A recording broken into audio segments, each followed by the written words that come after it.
Rebonjour, voici la troisième petite vidéo formation d'introduction à Inkscape.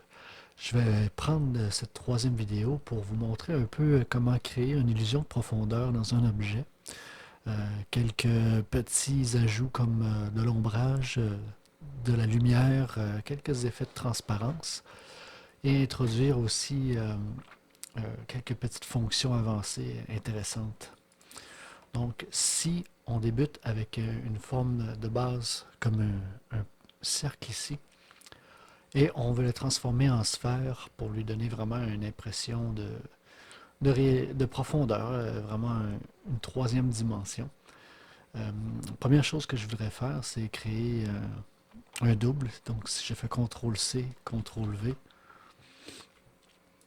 ça me donne vraiment un double du cercle original que j'avais. Donc, je vais le colorer en rouge pour vraiment donner une différence. Et donc, ce que j'aimerais faire, c'est créer un ombrage. Donc, autrement dit, je voudrais que toute la partie, à vrai dire, je vais vider la couleur, supprimer le remplissage. Je vais réduire la surface du cercle un peu, comme c'est ici. Et je vais faire une autre copie du cercle original jaune. Et je ramène mon cercle vide par-dessus en appuyant sur la touche Home, que voici. Et je tiens la touche majuscule en cliquant sur le deuxième cercle jaune pour opérer une transformation. Donc dans chemin, différence, ça va me laisser juste le croissant ici. Donc si je lui donne la couleur noire, ça nous donne une illusion en deux teintes qui a un ombrage, un premier ombrage. Donc une fonction facile dans Inkscape, si je clique sur l'éditeur de couleurs d'objets, ici,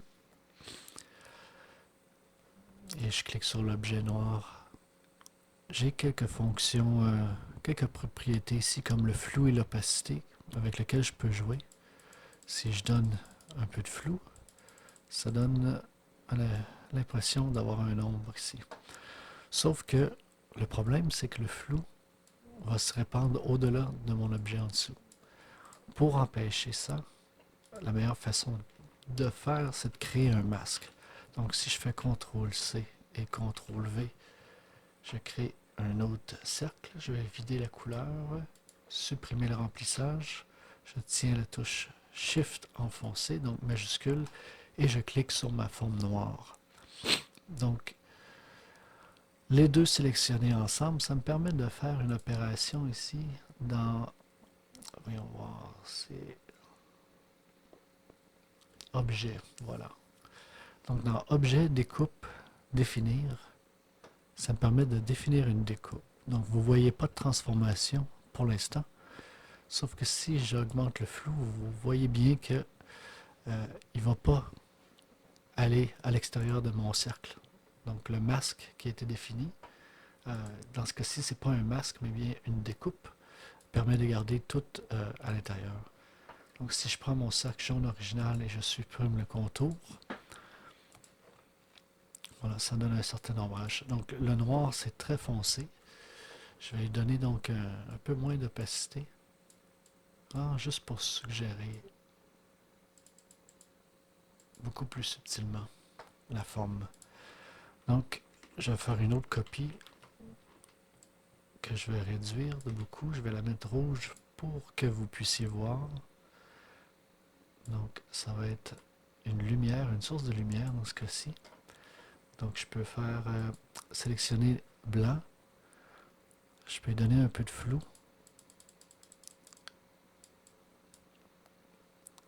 Voilà, je vais faire un masque de la même façon.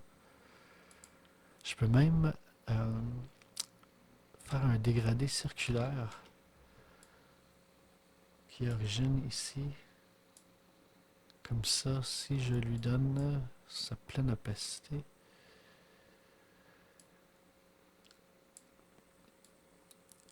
voilà. Donc, je vais faire une copie de mon cercle. Je vais lui donner un contour rouge pour que je puisse garder un œil dessus. Et je tiens la touche majuscule enfoncée pour sélectionner mon cercle blanc. Pour maintenant faire une même opération avec la découpe pour la source de lumière. Donc les deux, l'ombrage et la source de lumière, sont maintenant,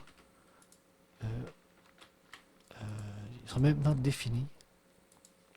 Donc le flou qu'on opère dessus ne sortira pas autour du masque qui a été défini.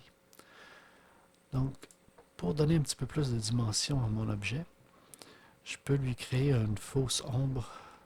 Donc je copie la source originale et je la déforme ici pour lui donner l'impression d'être aplati. Comme ça ici. Je tiens la touche fin, ou End en anglais, pour le placer à l'arrière. Donc je peux donner du flou, pas besoin de me soucier de définir un contour dans ce cas-ci. Et je donne la transparence au flou pour m'assurer que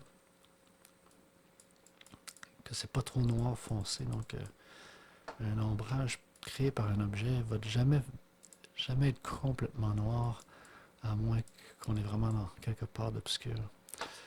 Alors si je veux adoucir un peu le dégradé ici, au lieu qu'il soit complètement noir,